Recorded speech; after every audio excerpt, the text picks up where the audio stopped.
There, this is Linda from Let's Talk Prepping, and I want to talk today about winter clothing that you can wear when you don't have power, when the grid is down, and you can wear it even when you do have power and you're outside. Now, the first thing I wanted to talk about are, the thermal underwear. This is a top, and you can buy the Expedition ones. You can buy, if you go to a ski shop, I guess you can get it that's a little bit different than the ones you would buy for hunting. The hunting ones where they're sitting in a hunting stand, so it's different. This was from Cabela's, and this is polar weight.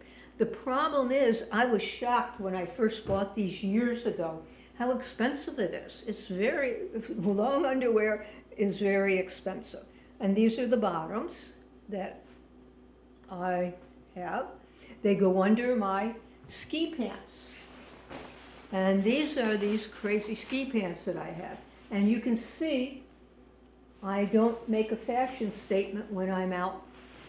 We used to go out shooting in my younger days, late 50s and early 60s, and it would be below 32 degrees, below freezing.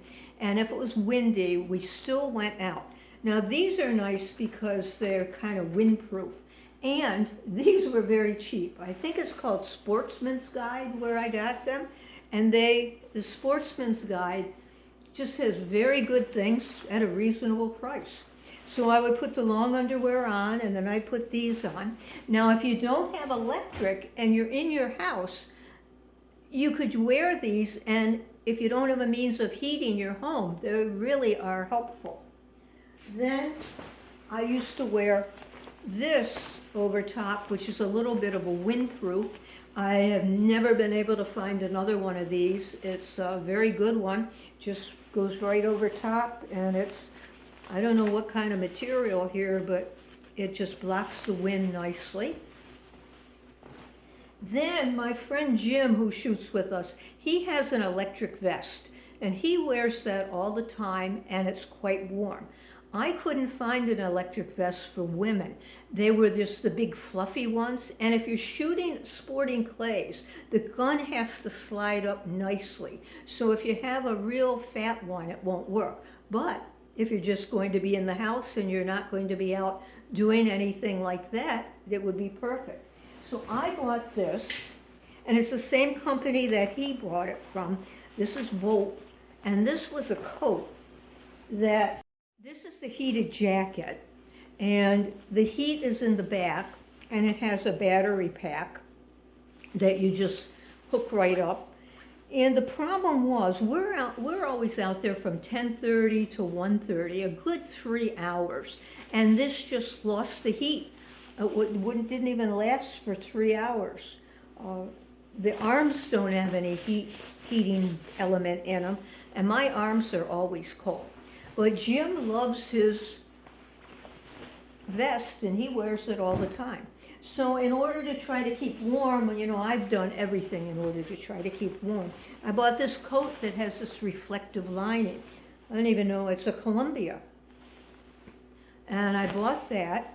And the other thing you want to do if you're shooting up the sporting clays, it has to be kind of tight so the gun doesn't hang up as you're lifting it to shoot the clay pigeon.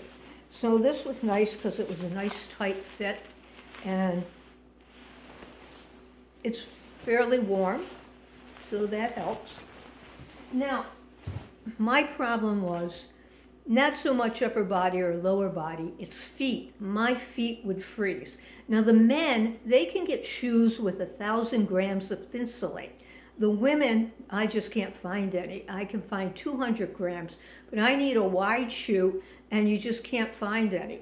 I do have these shoes from LL Bean. They're really old, but what I did was I put the ice cleats on the bottom, and I use these at home because my driveway, once they plow it, the bottom part just gets solid ice sometimes.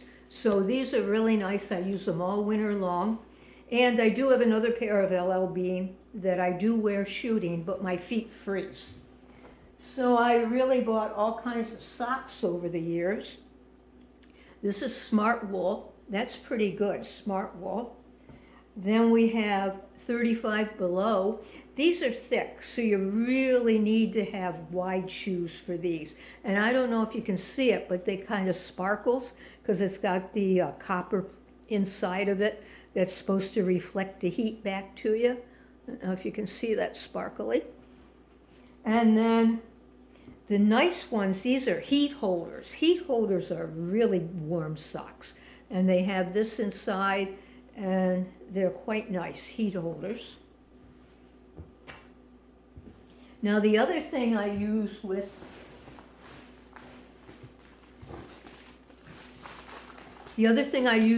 the shoes are the toe warmers.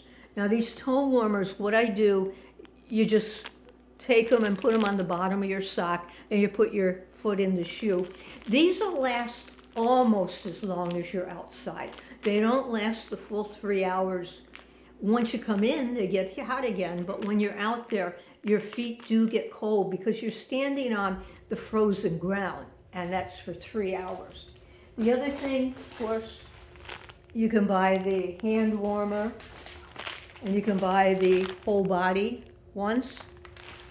And then for hands, what we do is we use these, and these can be charged with the USB port. The first ones we used would turn off when they were in your pocket, but this one has a nice little switch on it. And then there's this one.